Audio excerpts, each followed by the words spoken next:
Hi friends, welcome once again. I'm Sunil Kumar from easy English. दोस्तों, CHSL exam की तैयारी में बहुत सारे लोग जुटे हुए हैं। बहुत जल्द होने वाले हैं एग्जाम। CHSL के इंग्लिश पेपर में 25 क्वेश्चंस पूछे जाते हैं 25 मार्क्स के। मैं आज आपके लिए लेके आया हूं एक बहुत ही अच्छा और बहुत ही स्कोरिंग सेक्शन।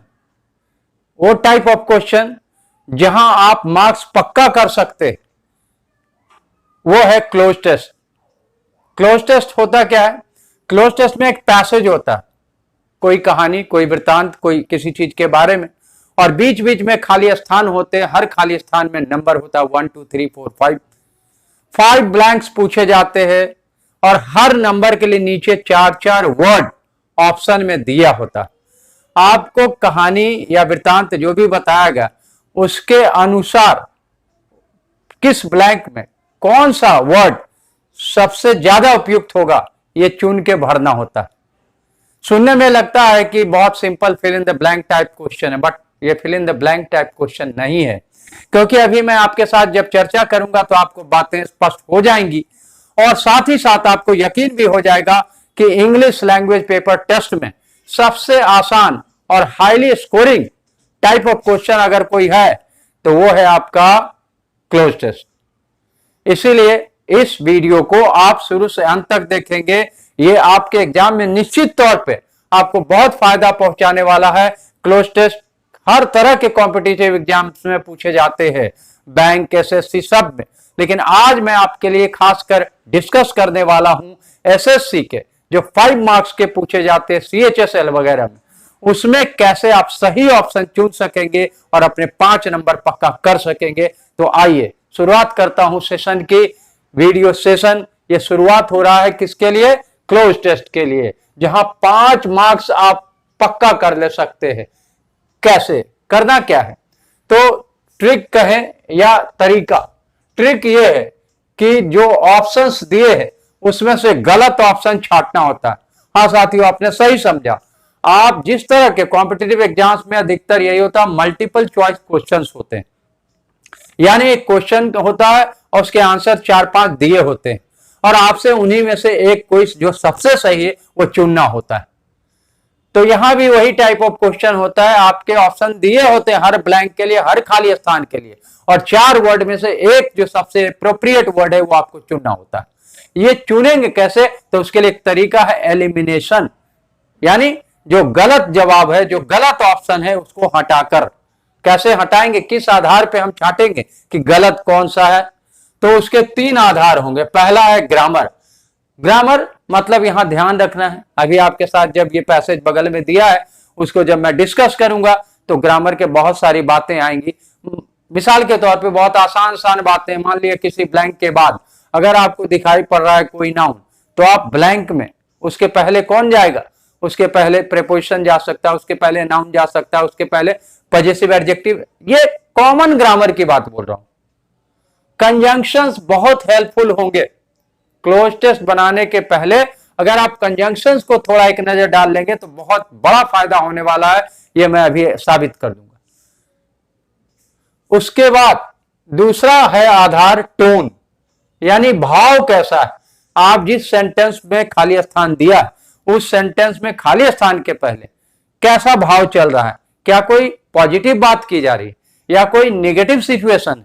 अगर बात पॉजिटिव है तो आपको दिए गए वर्ड्स में से पॉजिटिव मीनिंग वाले वर्ड को वहां भरना होगा।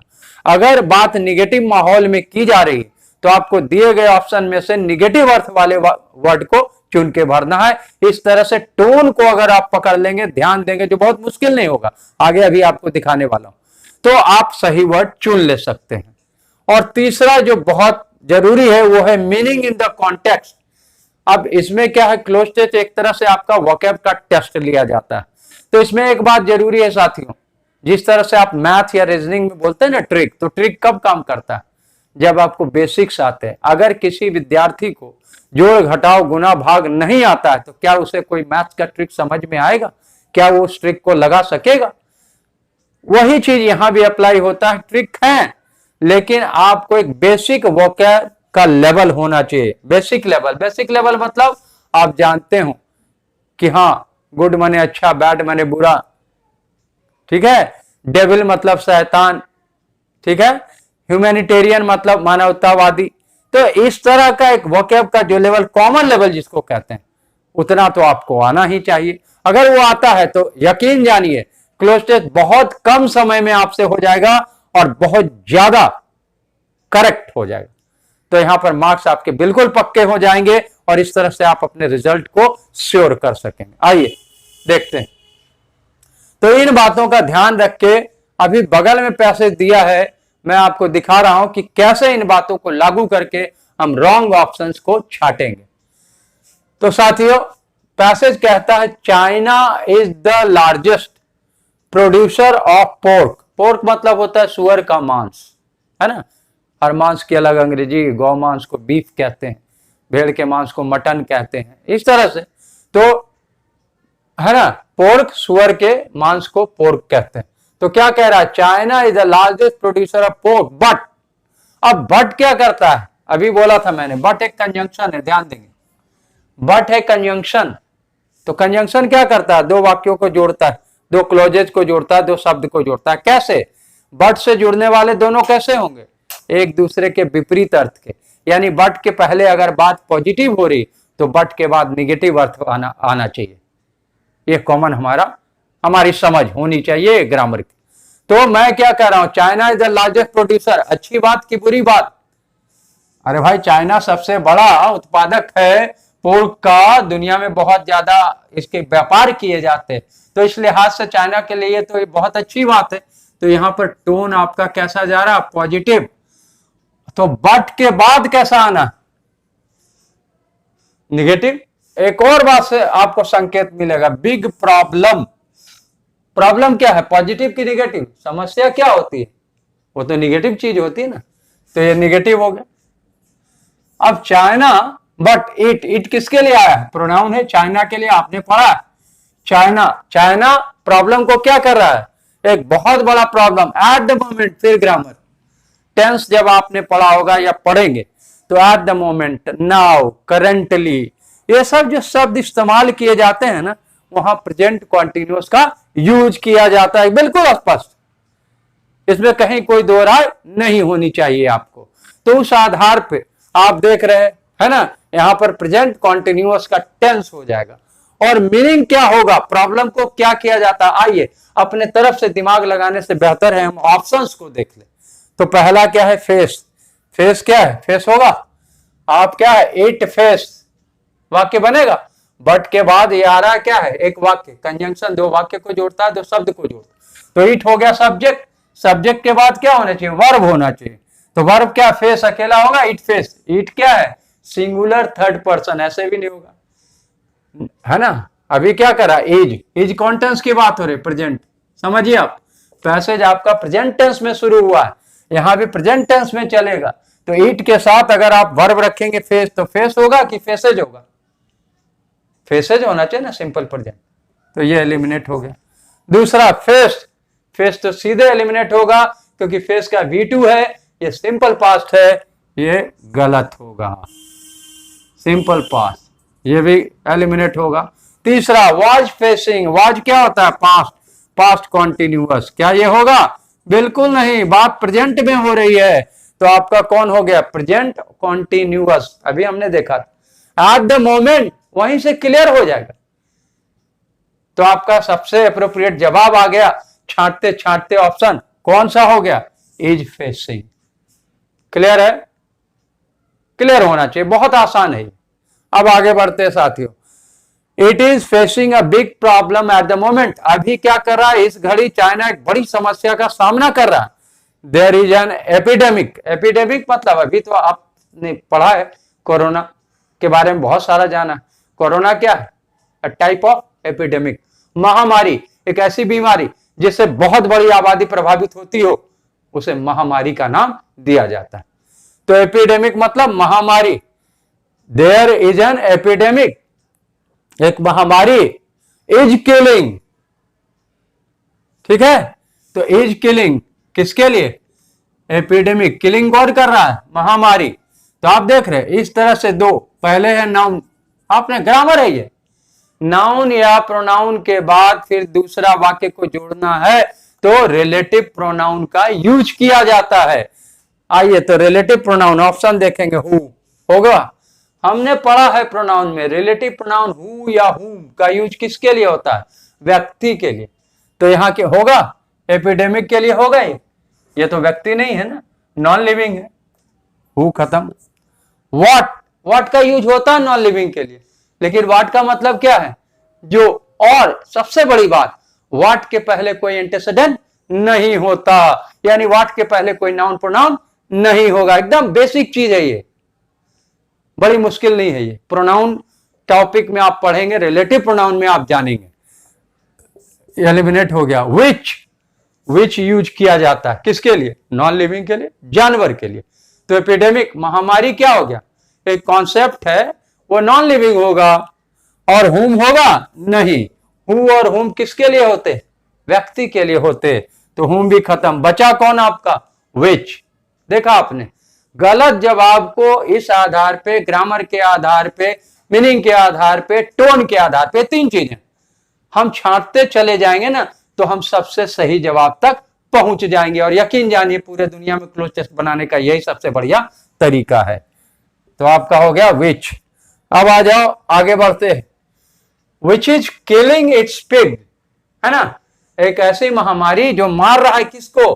It's pig. इट्स किसके लिए? इट किसके लिए बात की जा रही? किसके सुअर? किसके सुअरों की चर्चा? चाइना के सुअरों को मार रहा है। The virus was first. ये जो वायरस है महामारी वाला, वो पहले इन अगस्त लास्ट ईयर, एक टाइम दिया, पिछले साल अगस्त में वायरस को पहली बार क्या किया गया? आइए ऑप्शन देख लेते हैं। डिस्कवर्ड। डिस्कवर क्या करते हैं हम? कोई चीज छुपी हुई, अनजानी है ना, वो जानकारी में आ जाए, छुपी चीज को ढूंढ लेना, डिस्कवर, खोज करना। ठीक है, मालूम नहीं था, जानकारी में आ गया, डिस्कवर्ड। सर्च। सर्च होगा, क्या कोई महामारी को सर्च करता है? सर्च मतलब क्या होता है? अपने तरफ से प्रयास करके कुछ ढूंढ लेना, कुछ गुम हो गया उसको ढूंढ लेना। तो क्या महामारी गुम हो गई थी या महामारी पहली बार जानकारी में आई? समझेंगे आप। यहां मीनिंग इन कॉन्टेक्स्ट, तीसरा पॉइंट जो आपको बताया था कि ब्लैंक में पहले चल रहे वाक्य अर्थ के अनुसार सबसे ज्यादा फिट होने वाला अर्थ के अनुसार कौन सा वर्ड है, इसका भी ध्यान रखना। तो हमने देखा डिस्कवर्ड सही है, सर्च तो नहीं है। फिर आ जाओ आप लर्न। लर्न मतलब क्या है? जाना, है ना। लर्न कब करते हैं? अपने प्रयास, पॉजिटिव में।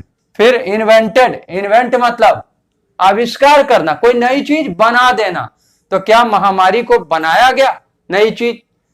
नहीं। यहां सेंस क्या आ रहा है कि वायरस पहली बार पिछले साल अगस्त में क्या करा? पता चला उसके बारे में, हमें जानकारी मिली, वायरस पहली बार हमारी जानकारी में आया, तो discover is the most appropriate. तो आपका हो गया डिस्कवर्ड।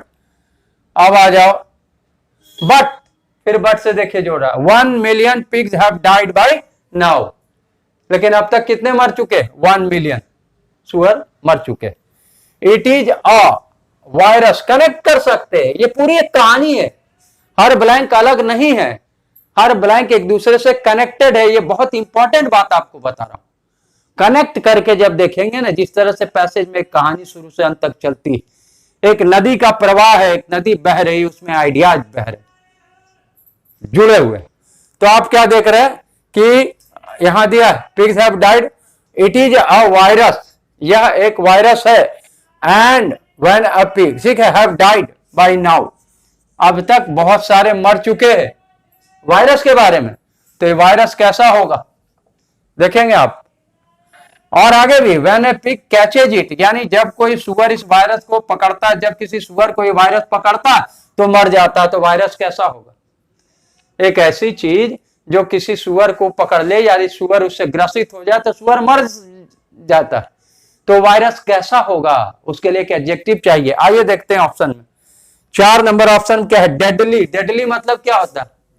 डेड, जो डेड कर दे, जो किसी को मार डालने लायक, मारक, है ना। तो वायरस कैसा है? मारक, क्योंकि आगे दिया हुआ कि जब कोई सुअर को ये वायरस पकड़ता है तो सुअर मर जाता है ना। आगे क्या, वायलेंट, वायलेंट होगा, वायलेंट मतलब हिंसक, आक्रामक, मीनिंग के अनुसार नहीं होगा। फिर आ जाओ ब्लडी, ब्लडी नहीं होगा। क्रूअल, इन सब से काम नहीं होगा। वायरस कैसा है, डेडली, यानी जब सुअर को पकड़ता है वायरस तो सुअर मर जाता है, डेड कर देता है उसको। तो मोस्ट एप्रोप्रिएट कौन हो गया, डेडली।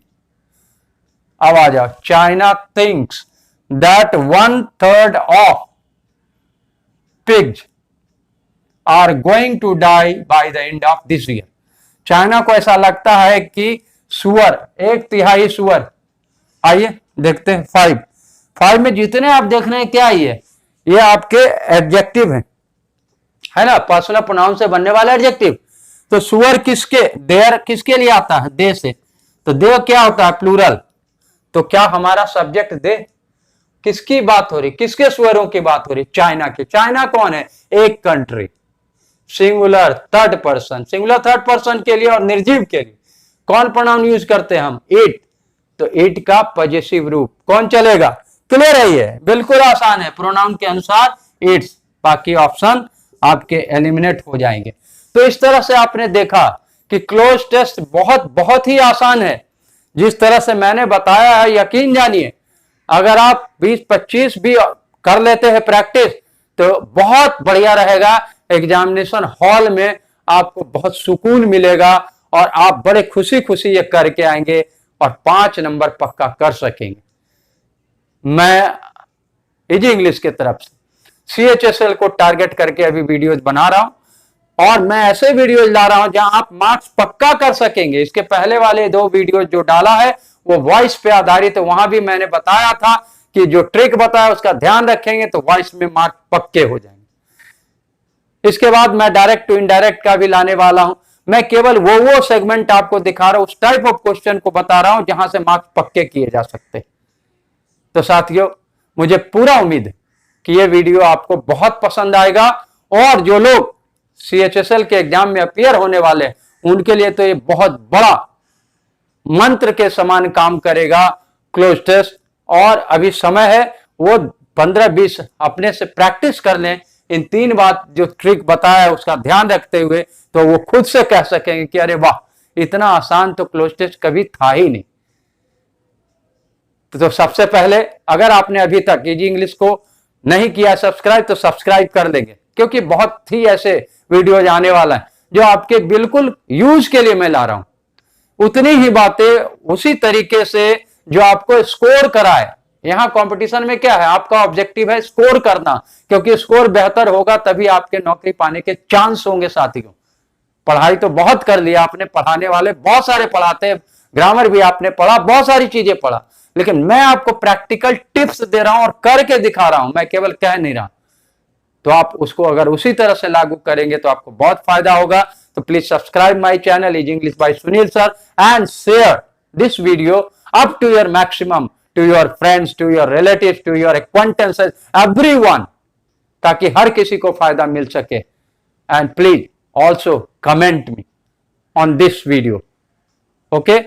तो फिर आपके लिए एक मजेदार वीडियो लेके आने वाला हूं, देखते रहिए easy English by Sunil sir.